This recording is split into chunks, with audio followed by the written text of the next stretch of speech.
and is also the standard Fight Bananas' own, the strawweight queen, Canadian's own, Gillian the Savage Robertson. What's up, G? You're never going to drop the Canada thing again, are you? It's not happening ever again. Never. What's up? How you guys doing? What's up, Good, girl? friend. How are you? I'm doing good. Maybe I still haven't got confirmation that the other girl has signed the contract, but maybe something in the works, hopefully. So super excited because we've been waiting way too long for that. Yeah. Yeah. Sounds good. Sounds good. Yeah, no, definitely sounds good. Sounds good. I'm not making another artwork. I'm telling you that, G. I'm not making another one. No, that's awesome. I cannot wait. Hopefully everything is good, and we'll maybe next week or the week after we'll talk about it. But very cool. I would assume a little extra pep in the step since maybe getting a phone call. Oh yeah, there's always that. I don't know, something about a little bit of adrenaline in your blood does something special, you know? Mm-hmm. I'm not saying, but it's also feeling like if you meet a friend, it can be even a boy or girl, or that doesn't have to be the opposite sex. But even when you were like, oh, cool, I got a new friend in my life. Like you just feel there's a little extra pep. So I would say for a fighter, that's that new fight feel. It's like, okay, I got a new name. I like this. Yeah, I don't know if we're exactly friends, you know? Oh, we're not exactly going to be friends. The way the images I have of her in my brain currently aren't exactly friendly. No. It's the opposite. She's actually, I think she's horrible. So we don't like her. Okay. All right, but dude, I actually have some questions for you, and we'll talk about the PFL. I think we were both there and some stuff, but I don't know if you've been seeing. We have this wheel of topics that we've been spinning and been going off on this wheel. We've had like 5 or 6 of them, so I'm erasing them. I didn't think that all the way through, so we landed on some blank ones already, but we'll get there. G, we'll get there. No L. L's traveling this week and next week, so shout out to the Dawsons. Hopefully everything is good. We maybe had breakfast this morning together. I don't know if I can commit to that, saying it on air. But real quick, you were there live for the PFL. You were nice enough to come to our live show on Tuesday, which was awesome, super successful. PFL seems like wants us to do it again for any maybe American show. So I like that idea. We might be having to fly out Gillian all over the place. I like that. Anytime we can fly out G is good time. But then also you weren't there with the fights with your friend Glow. Just tell me kind of being there. You're been in the UFC for a decade, done so many things. How was it kind of being there for a media day and then just watching the fights at a different high level organization? I'm a huge just fight fan in general. I'm like being in the room, and like you just said, like that feeling you get. I'm like, I get that feeling just being in the room, seeing that cage. There's something different about that environment that you just have that energy, and I love being in that energy. I say shout out to one of my teammates, Lazaro Daron, who looked amazing. Probably, honestly, for me, well, obviously I'm a little bit biased, but the most exciting fight of the night. I felt like back and forth, just very, very high level wrestling. And that was the top notch for me there. Yeah, that was crazy. Of course, the main event was crazy. I don't know if you saw the post. Literally, Fabian came on our show, talked about getting a head kick knockout, the same show that you were on. Thad was on. Dalton Rasta was on the same exact show. Then literally gets a head kick knockout. How crazy is that? But no, I agree with you. Like I thought about, we were talking about it earlier. I love the venue, and I know it's probably maybe a little bit too small for the UFC, and I get it, but I would love if they did like a fight night there or like a contender series there. Yeah. I think the venue is so cool. I love it.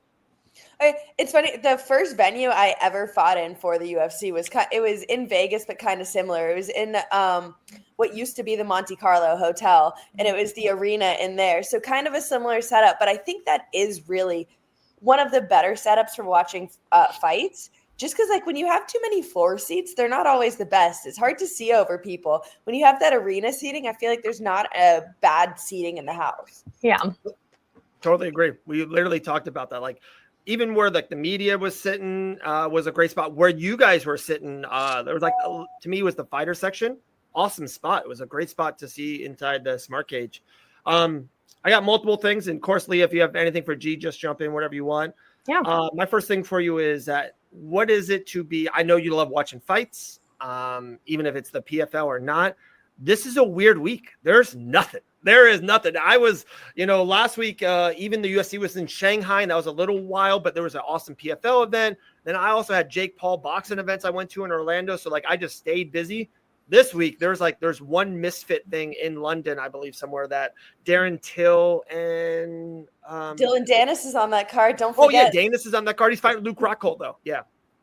No, he's not. I saw that he's, I don't know, fighting someone else. I don't know if the fight poster I saw was real or I don't know. No. The main event, Till versus Rockhold's the main event, Till and then Rockhold, Dennis yeah. is on the card. You are. Oh, okay. Yeah. Okay. I was like, he's fighting Luke Rockhold. What? He's one of the most mind-blowing people to me in combat sports because I'm I have no idea how he's been relevant for 10 years at this point, or how he is still somebody. And he's had one pro fight, he's cornered Conor McGregor, and that's kind of where he's gotten his fame off of. Yeah. That was the peak of him. It was the peak of him. Exactly. Dude, so SG has been going off, and hey, he deserves so. The PFL media room of the food is incredible, but guys, G was sitting kind of in the fighter section, so she didn't see the media room food. So yeah, I don't know. That's I did get to try some of Elle Dawson's chocolate chip cookies though. Stole the weekend. Stole it.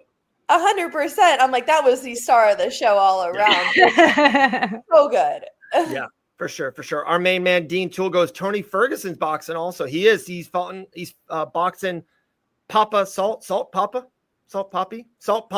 I believe I nailed that. So it's a big weekend of fights. Yeah, that's what I mean. So my question, where do you is it a little emptiness of the weekend? I have a little bit of, right? I need to go touch some grass or something. Yes. I'm a little empty this weekend. I got nothing on Saturday night. Nothing. Yeah. I'm we at least had the contender tonight to hold us over a little bit. Yeah. Yes, that was on my list. Are you been watching it both weeks? Last week was way better than the first week. Last week was way better. I don't know if Dana, I'm debating on it, if he was sign happy or they deserved all the signings. It was definitely in between. It was a very good week. Signing all 5 guys is just something you would never see on the first or second season of the Contender Series, where he used to be a lot stricter. But I'm that being said, I'm not disappointed in the 5 guys that he signed. I agree. I'm kind of with you. I thought 3 of them, if I remember right, I was like, oh, those 3 should get it. 1 or 2 of them, I was like, I don't know, but it's sometimes I feel like when he gets on a rhythm or a momentum, yeah, I guess they won 2. And I guess that heavyweight who put on the bandana, who to me won't do good in the UFC, but he talked and he almost did everything you should on that show. I don't think he's next level talent, but I understand why Dana gave him the contract. I get it. I feel with that one, you also have to look at the division he's in too. I'm I think heavyweights, it's a little bit easier to sign them at the moment. Sure. All right. I got 2 main things for you. Then maybe we'll do one wheel with G. I know she's got to pop out early today, even me as well a little bit, but we'll kind of get into 2 different things. One thing is for both of you girls. All right. We as a family are a big Halloween family at the Van Auken house. We have a massive party. There will be around 50 to 80 people at our house on Halloween. It gets pretty big over our house. But we were at SeaWorld on Monday, and we saw pumpkins everywhere. And I looked at it was August 23rd or 22nd. My question for both of you girls, is it too early to go into Halloween right now? We're still in August. Is it too early? I feel like August, September, October, they're kind of going into the fall months. I don't think it's too early. Okay. I think that if we start seeing Christmas stuff, then it's too early. Yeah. You can't have Christmas before Halloween. But you do all the time. Walmart does it now. And I'm why am I walking in here and there's Christmas stuff and it's not even Halloween yet? Or most stores, any stores you walk in, I'm I don't get that. That's too soon. But I think we're close enough to Halloween at this point. I think you can start putting out pumpkins and stuff. Yeah. I'm not huge on Halloween. Sorry, don't shoot me. I don't know why. I guess I'm just not. So I don't really care, Okay. I don't like Christmas. Halloween is cool because it's fun, it's creative. I love seeing all the people's different costumes and, house decor and all the giant skeletons and all that stuff. So, let people decorate early. Summer's ending and people are depressed, especially up here in West Virginia, where all of a sudden it went from 90 degrees to 70 degrees. Okay. We need something fun. I respect that. Okay, we got to answer this for sure. SG goes, how do you guys celebrate Christmas without snow? Happily. I don't. Exactly. Thank you, G. I was gonna say, I don't know how G's gonna answer this. Amazingly, we usually go to the beach on Christmas. We go outside. We love Christmas when it's hot. It's for us, it gets cold usually in February, maybe late January. Christmas, it's beautiful over at least by the Van Auken house, same I think by G. It's awesome. We play sports. It's a great day. Sometimes it doesn't even get cold in January or February. Sometimes we just have a year straight of just like the lowest day maybe being 60 something. And I am perfectly okay with that. I'm like, that's the reason why I'm in Florida and not in Canada currently. There you go. Leah, how's West Virginia around Christmas time? Cold. I don't know if we had snow last year. I have no memory. But we've had some pretty heavy snow the last couple years, but it's normally sometime between January and February. I mean, it is what it is. As a realtor, I get to pick and choose when I schedule my appointments. So if I can't drive, because Lord knows you don't want me on the roads like this, I'm sitting my butt at home with my dogs. So. Okay. Yeah.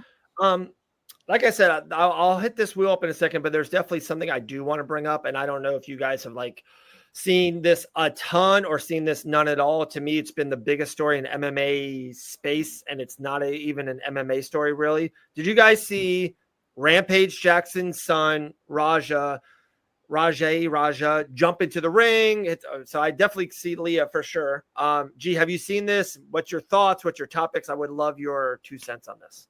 How can you not see this? Okay. It's literally it's the biggest thing everywhere. Yeah, everywhere at this point.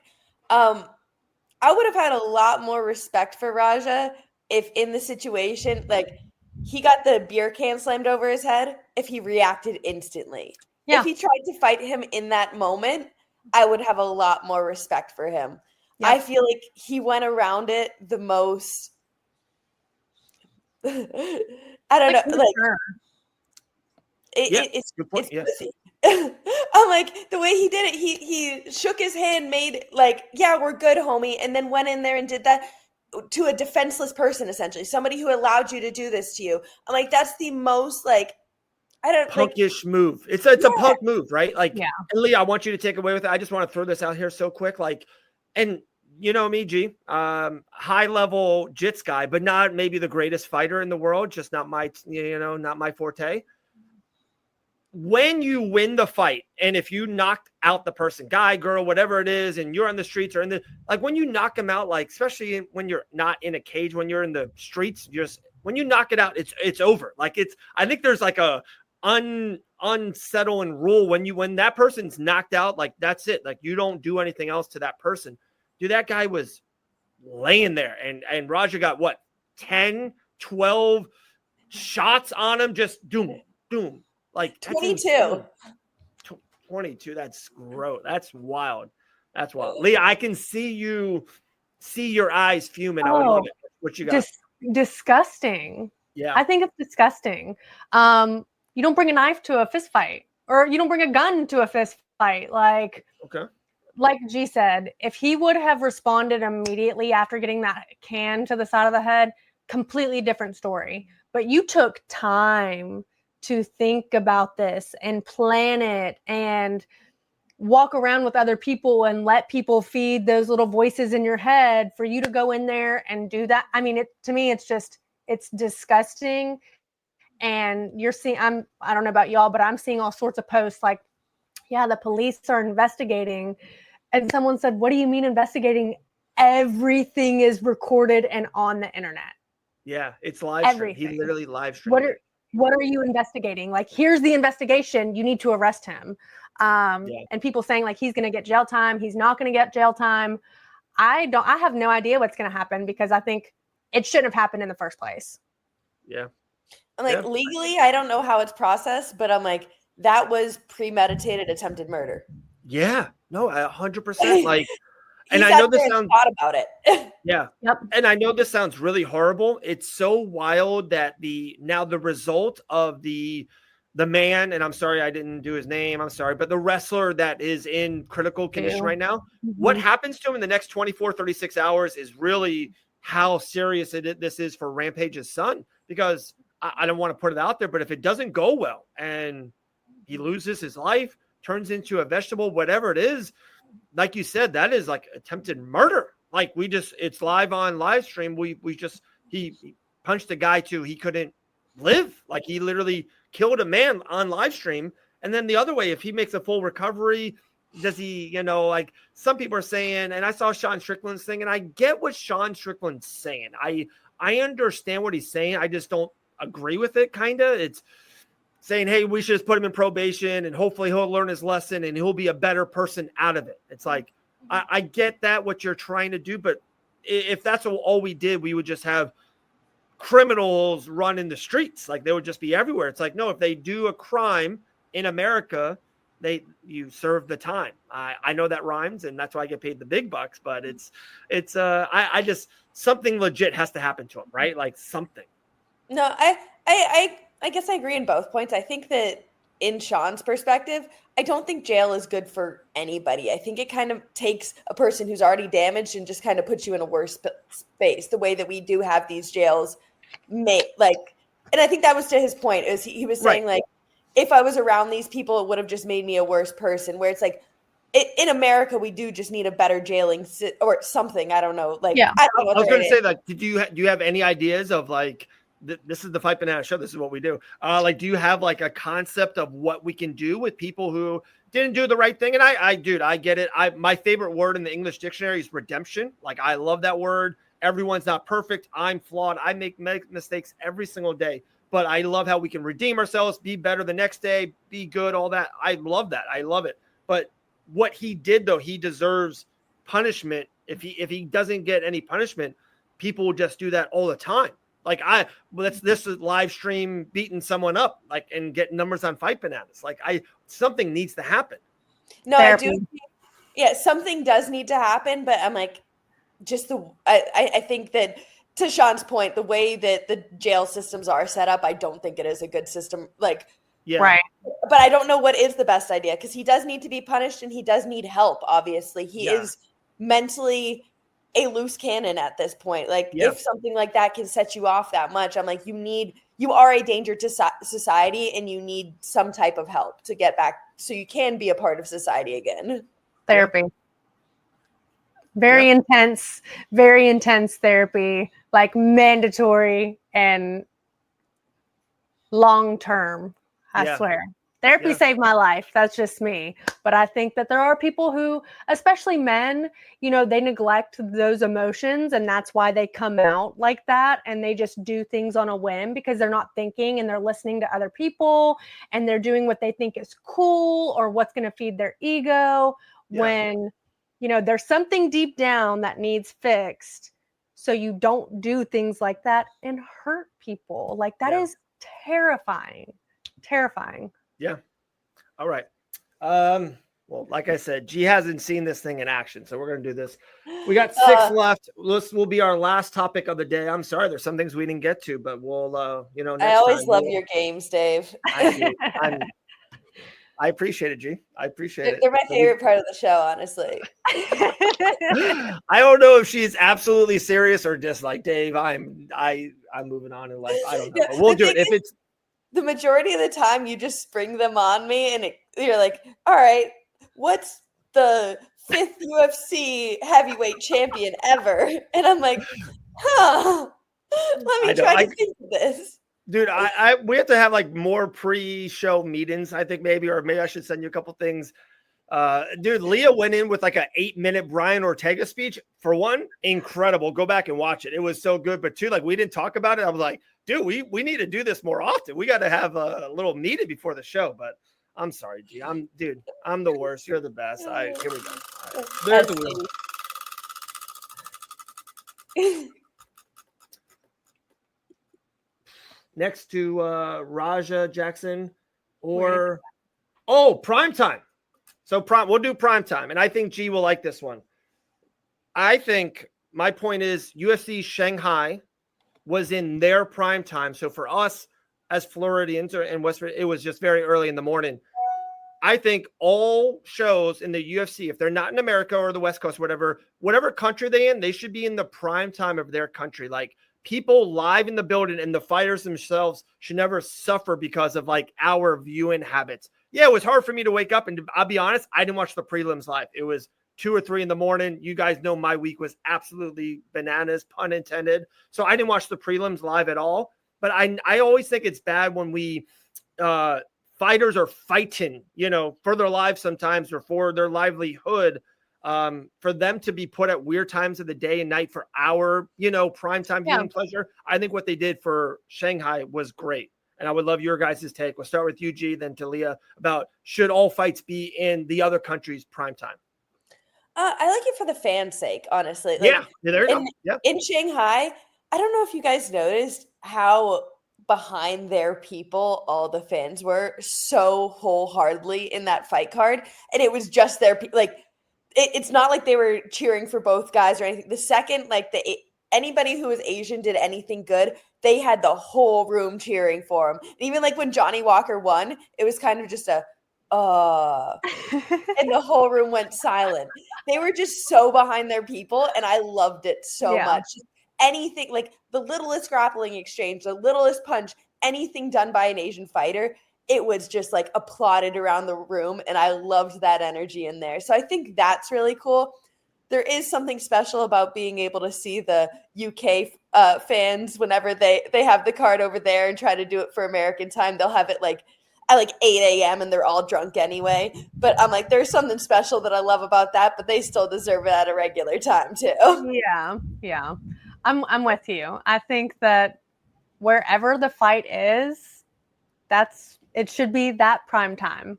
Yeah. And if we can't wake up or don't want to wake up or don't want to stay up those hours, why should we expect the fans in the different countries to do the same? Yeah. I will say, as a fighter, I've only had to do it once when I fought in Abu Dhabi. My showtime for the card was 11 p.m.